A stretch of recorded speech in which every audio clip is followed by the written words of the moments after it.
My name is Arden Cole, and I am 36 years old. I've never been fond of melodrama, but Betrayal has a way of dragging you into theater, whether you bought a ticket or not. The message didn't even try to hide.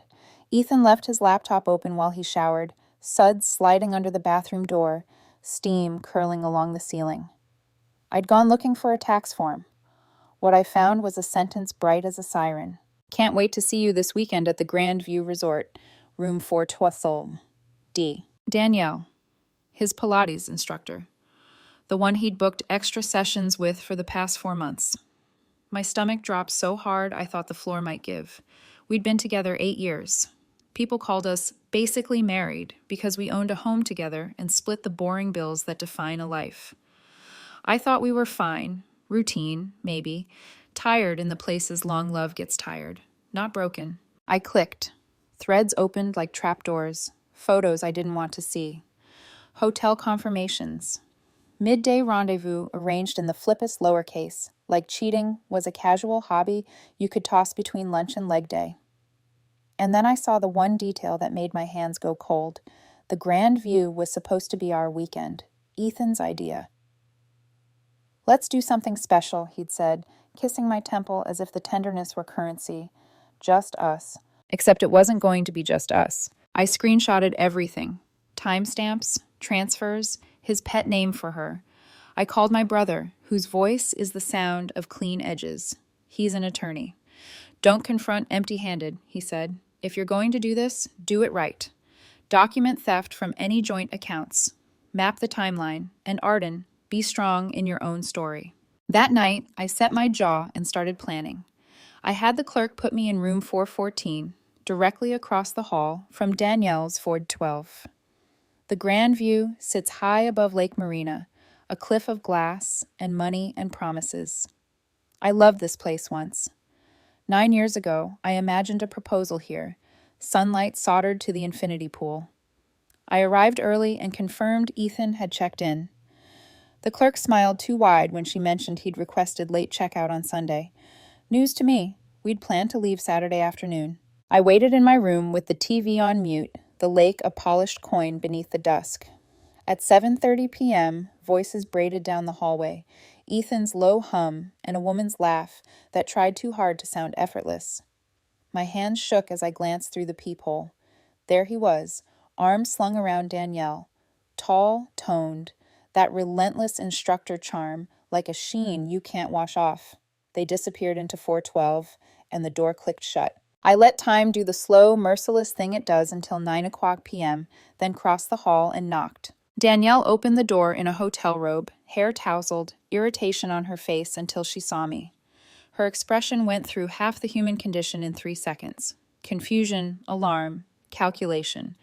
Over her shoulder, Ethan was busy losing a wrestling match with his pants.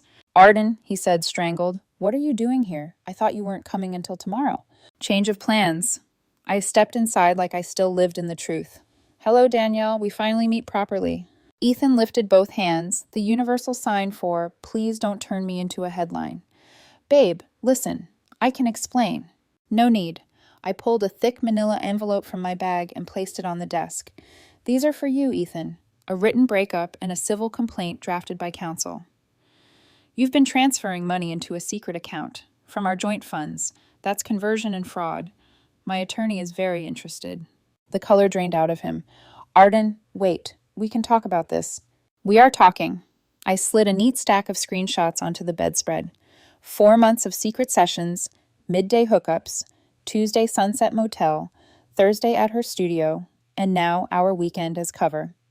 Also these. I tapped the bank logs. 47,000, siphoned in micro-transfers to keep it cute. Danielle tried to square her robe with her composure. You don't understand the context. I understand patterns, I said. I also understand spouses. I looked at her. Yours is on his way. Spouse? Ethan blurted, eyes snapping to Danielle. You're married? Her silence was the kind that apologizes to no one. I reached out 2 hours ago, I added. Sent Patrick everything. Photos, messages, bank trails. He was grateful. Ethan sagged onto the edge of the bed like a man who'd just learned gravity has a vendetta. Arden, this is insane. You're destroying... Insane is showing up at the lake with your Pilates instructor on our anniversary weekend while you drain our account to fund your next life. He swallowed. I never meant for it to go this far. It just happened. Did the secret bank account just happen? Did the late checkout just happen? Did you just happen to choose the place I once told you I hoped you'd propose? Danielle cleared her throat, the professional taking the wheel. Ethan, I'll handle this. Please do, I said, because I'm not finished. The account is already flagged. A forensic accountant will testify. And Danielle, Patrick wanted me to tell you something. A knock cleaved the air, sharp, official, the sound of consequences arriving on time. That'll be Patrick, I said, and for the first time that night, I let myself breathe. The door opened on a man with careful eyes and a briefcase gripped like certainty. He stepped inside, gaze sweeping the room, landing on Danielle. We're done, he said evenly, and you've been served. Papers hit her chest with a hollow slap. Then he turned to Ethan. You too might want a lawyer. Danielle's not just bending clients into better posture. Ethan blinked. What does that even mean? Patrick's mouth was a hard line. It means the FBI would like a word. For a heartbeat, the room held its breath. The lake, the lamps, the obscene neatness of an unruined bed.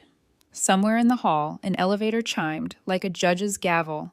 I stared at Ethan, then Danielle, then the door, bracing for the part of the story where the floor opens, and you find out you've been standing over a pit.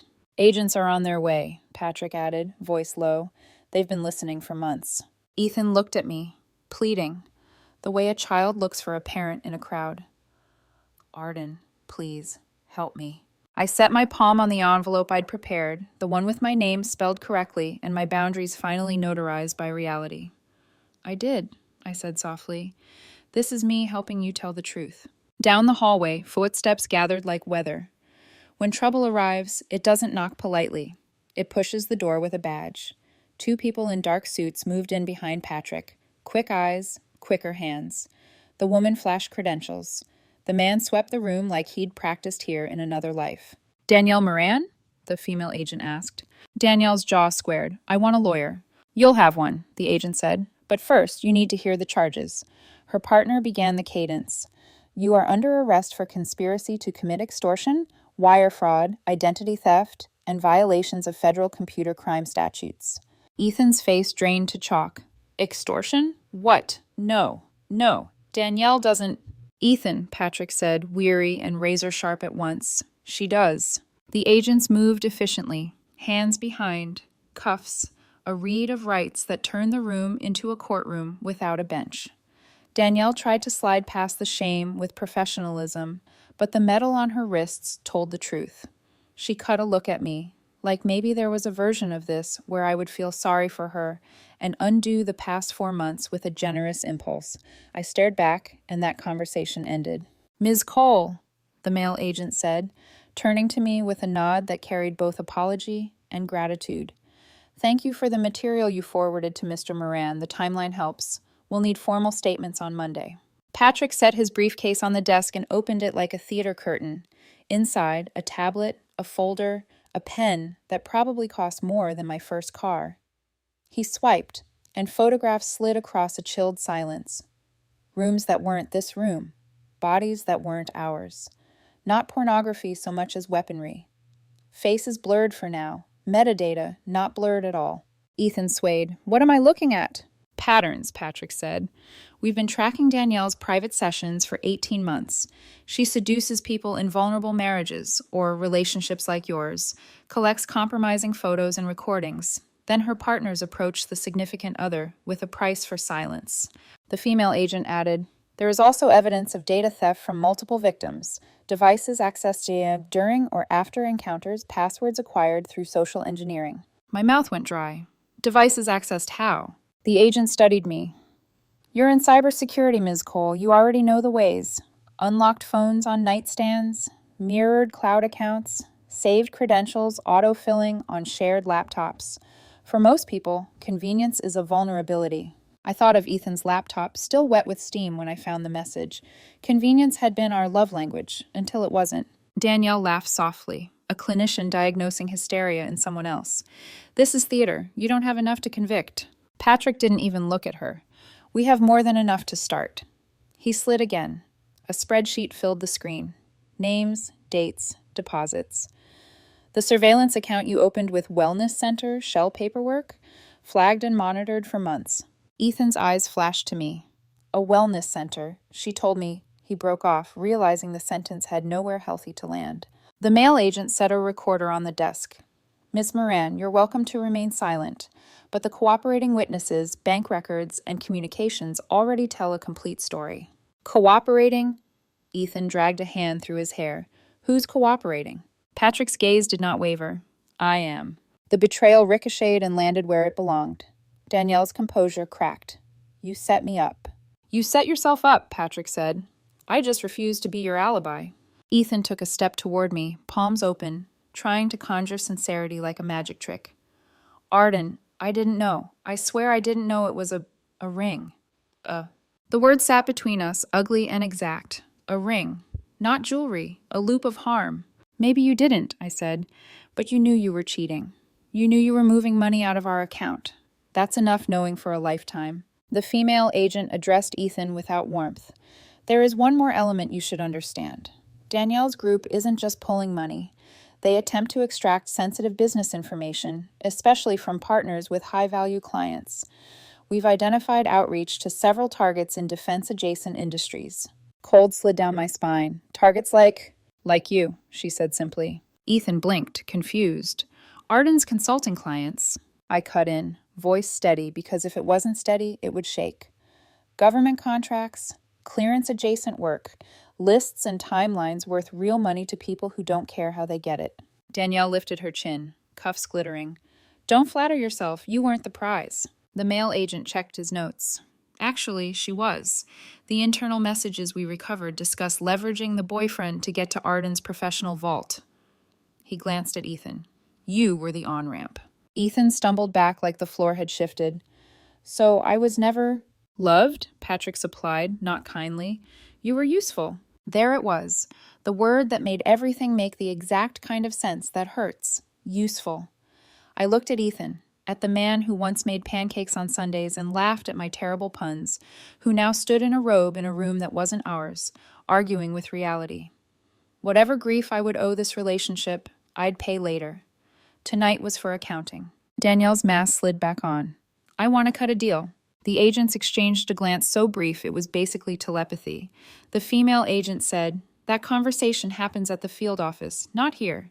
Danielle turned her attention to me like a scalpel. You think you're righteous because you found a message and printed a few PDFs? You think that makes you a hero? You're just another... The metal cuffs clicked a little tighter as the male agent guided her toward the door. We're done. We watched her go. No one cheered. Consequences aren't confetti. They're paperwork and fatigue. After the door shut, the lake's hush crept back under the windows. The room looked too clean for what had just occurred. I felt the strange clarity that follows shock, the way the world briefly snaps into a high-resolution map where every path is visible at once. Patrick closed his briefcase. I'm sorry, he said to me, and then, astonishingly, thank you. For what? For not letting this stay small, for cutting the thread we needed. I nodded. Gratitude felt like a language I didn't speak tonight. Ethan cleared his throat, finding a new pitch, contrition laced with denial. I didn't know about the blackmail, Arden, I swear. Danielle told me we were meant to be. That, we could build something. The account, he flailed at a different excuse. It was for us. A new start. Paid for with stolen money, I said, and lies. He reached, but not for me, more like for a version of himself he could keep. I messed up. Everyone messes up. Messing up is forgetting to pick up milk, I said. What you did was a plan. Microtransfers, hotel reservations under initials, late checkouts. You thought you were invisible because you were efficient. He swallowed. Can we fix it? I thought of my brother's voice on the phone. Be strong in your own story. Fixing implies a broken thing wants to be whole, what we had wanted to be easy. The agents gave us a card each and their Monday instructions, then left with a muted professionalism that respected the ruins. The door clicked. Quiet expanded. The room felt bigger without the 5 other lives in it. Patrick exhaled. If you want updates, I'll keep you looped. Please, I said. It came out hoarse. He studied Ethan like a man studies a storm warning. You should get a lawyer, he said again, not unkindly. And you should stop talking tonight. Ethan nodded. chastened, but also calculating, a man who'd always believed he could charm outcomes into behaving. He looked at me, apology heavy in his eyes. Arden, Don't, I said. There would be time to hear apologies I didn't believe. Not tonight. Patrick opened the door to leave, paused, and glanced back. Ms. Cole, for what it's worth, you were never the fool in this story.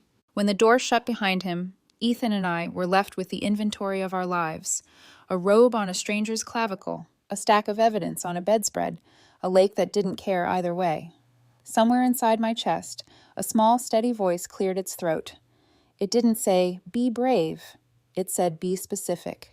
Pack your things, I told Ethan quietly. Don't come home tonight. Arden, where am I supposed to? Anywhere that isn't my address. He stared, then nodded once, small and stunned. Okay. I gathered the screenshots back into their envelope, the way you gather shards, carefully, without pretending they'll be a vase again. As I reached the door, I looked over my shoulder. By the way, I said, the last kindness, the last truth he'd get from me. The room is paid through Sunday. Enjoy it. It's the last thing I'm ever buying you. The hallway smelled like chlorine and citrus. I walked to 4 and 14 with my heartbeat in my ears and my name intact in my mouth. Behind me, 412 held its breath, the way a wound does before it begins to close. The drive home from the resort felt longer than the distance on paper. Morning light broke across the lake in fragile ribbons, indifferent to the wreckage it reflected.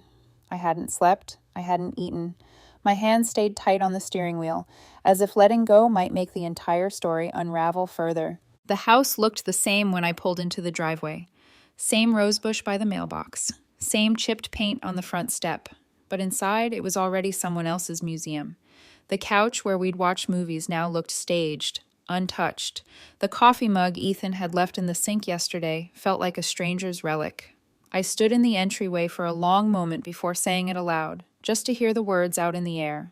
It's over. The sound of my own voice startled me. It didn't echo. It landed flat, heavy, real. I made coffee I didn't drink and started gathering Ethan's things into boxes. His suits, the cologne he thought smelled like power, the framed photo of us in San Diego, both of us squinting against sunlight and pretending it was forever. Each object went into cardboard with mechanical precision, like data being archived for deletion. Then, in the back of his closet, I found a small, locked fireproof box, the kind accountants use for documents. I pried it open with a screwdriver. Inside were printed copies of emails, bank statements, and a notebook with Ethan's handwriting on the cover. My pulse slowed, then quickened again. The first few pages read like strategy notes, lists of expenses to move off record, calculations of what he'd be entitled to if we separated. Dates circled, a column marked narrative angles. Under one, I saw a phrase that hollowed me out completely. Emotional neglect, claim mental strain, soften alimony risk. It wasn't an affair, it was a plan. I kept reading, numb and methodical. There were screenshots of old texts between us, annotated like evidence. My words highlighted, labeled good tone, or provokes guilt. I turned another page and found a paragraph describing a potential media angle if things turned public. It was meticulous, detached, professional. He hadn't stumbled into betrayal. He'd engineered it. I sat on the floor with the box open and let the silence press against me. When I finally called my brother, my voice was steady again, the way it always is when my heart is somewhere far away. Mitchell, I said, we're not just filing a civil claim anymore. We're revising to include premeditation. I found his notes. Describe them, he said. I did, every detail. He whistled under his breath. That's intent. Keep them sealed. I'll have a courier pick them up. And Arden, good job documenting. This strengthens your case. Case, I repeated, staring at Ethan's handwriting. Yeah, that's what it is now. After the call, I started cleaning again, because movement kept the grief from catching up. But grief always catches up eventually. It came mid-afternoon, quiet and without ceremony. 1 second I was sorting receipts, the next I was on the kitchen floor, tears sliding down like someone had simply opened a valve. It wasn't just betrayal, it was the realization that the person I'd trusted most had been studying me like a system to exploit, that every I love you had been part of a long con for comfort, security, advantage. I tried to remember our first night in this house, the laughter, the painting on the wall we couldn't hang straight. It all blurred now, overwritten by evidence. The phone rang again that evening. Ethan. I shouldn't have answered, but curiosity is a stubborn habit. Arden, his voice was small, careful. I just wanted to say I'm sorry. You're going to need to be more specific, I said. I didn't know about Danielle's crimes, I swear I didn't. But I meant it when I said I loved you. We can still fix this. Maybe counseling, maybe... Counseling? The laugh that escaped me didn't sound like me. Ethan, you drafted a financial strategy for leaving me before you ever cheated. You researched how to accuse me of emotional abuse. You planned your escape route and labeled it self-protection. Counseling won't rewrite that. He sighed. I was scared, Arden. You're successful, independent. You don't need me. I felt like a guest in my own life. That's not an excuse, I said quietly. You could have talked to me. Instead, you calculated me. You don't understand. No, I interrupted. I understand perfectly. You weren't planning an affair. You were planning a payout. There was silence on the other end. Then, softly, I never meant to hurt you like this. You didn't mean to get caught like this, I corrected. That's not the same thing. I hung up before he could reply. For a moment, I stood there, phone in hand, feeling the world narrow to a single truth. Some endings don't explode, they dissolve. That night, I packed the last of his boxes and stacked them by the door. I labeled them in bold black marker. Ethan, pick up. No return. Then I poured myself a glass of wine, sat by the window, and opened my laptop. The cursor blinked in a new document. The title came easily, Incident Chronology, Grand View Resort. I typed every detail while memory was still raw. Times, names, dialogue, tone, who stood where. My brother had told me once, documentation isn't revenge, it's survival. I understood now. Writing wasn't about justice or closure. It was about proving to myself that it all happened. That I wasn't imagining the distance that had grown between what we were and what he'd become. Outside, night deepened. Somewhere across town, Ethan was probably rehearsing his next apology or new excuse. But the house was quiet, and for the first time in months, that quiet didn't scare me. It sounded like space. I didn't know what tomorrow would bring. Lawyers, interviews with federal agents, maybe headlines. But I did know this. I was done being the soft place where other people's damage could land. I closed the laptop, exhaled, and whispered a small truth to the empty room. He thought he could use me, I said.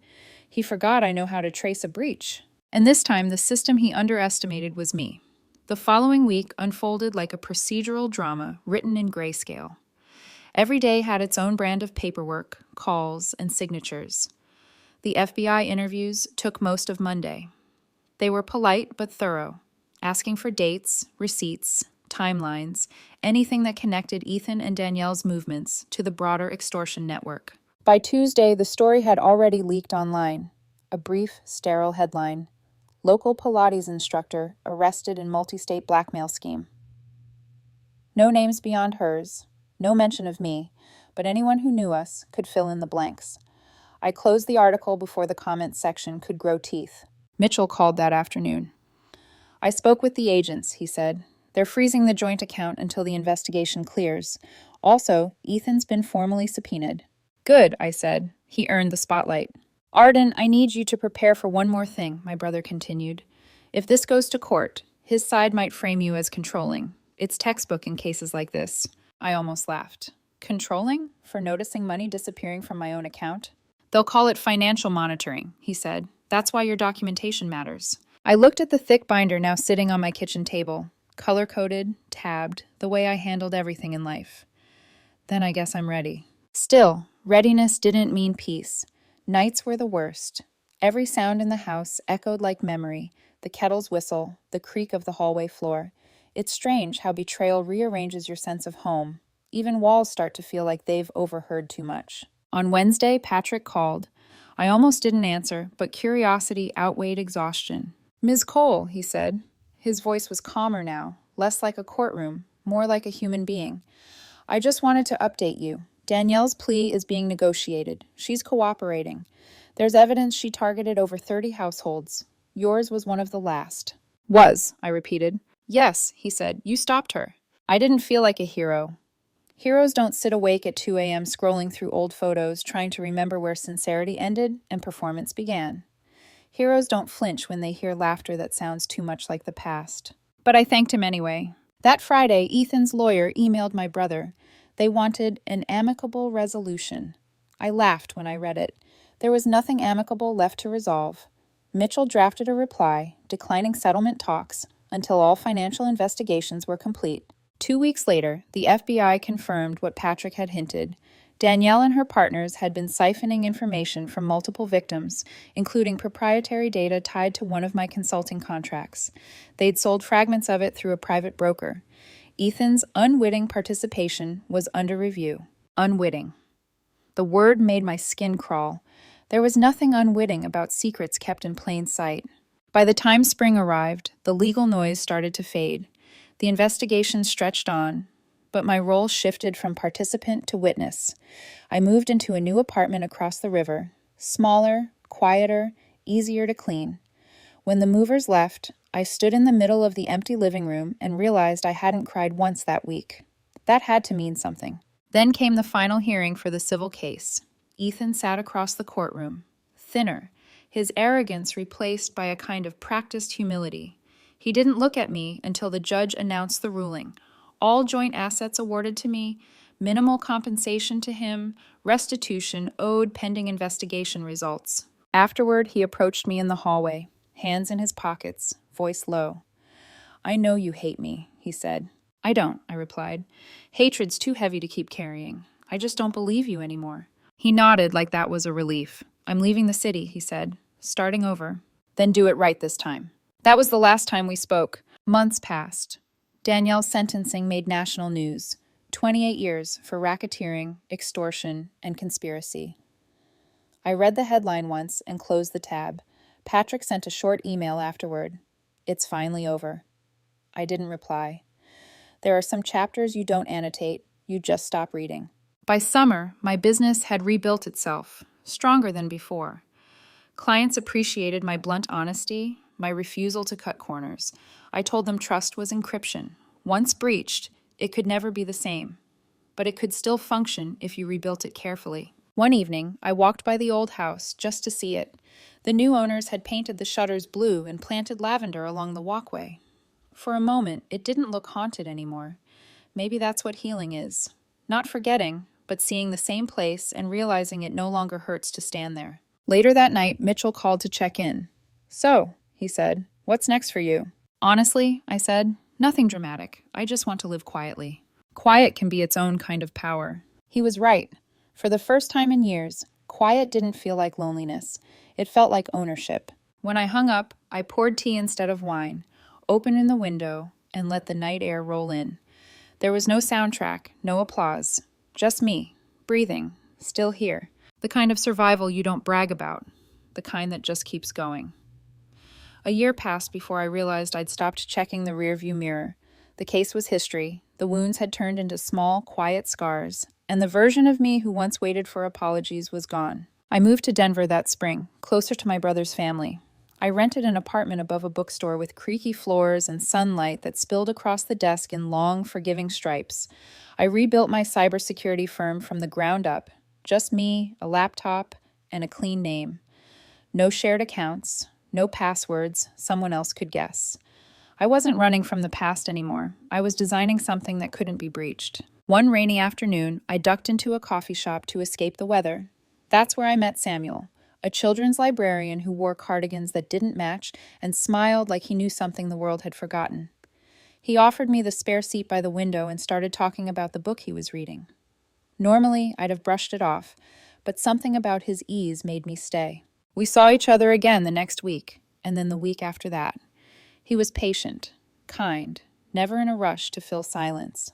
For the first time since Ethan, I didn't feel like someone was studying me for weaknesses. Samuel didn't pry about my past. He just let me exist in the present. 3 months in, I told him everything. The affair, the con, the notebook, the FBI. I braced for pity or discomfort, but he only nodded and said, "That must have been heavy to carry alone."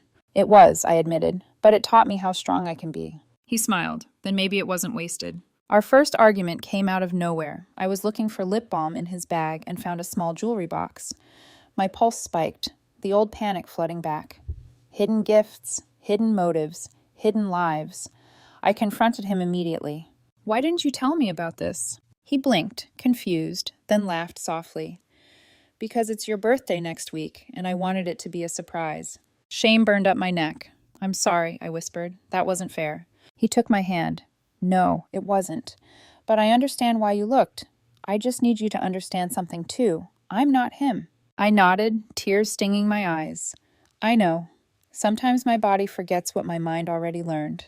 "Then we'll keep reminding it," he said. That night, I realized healing wasn't a finish line. It was maintenance.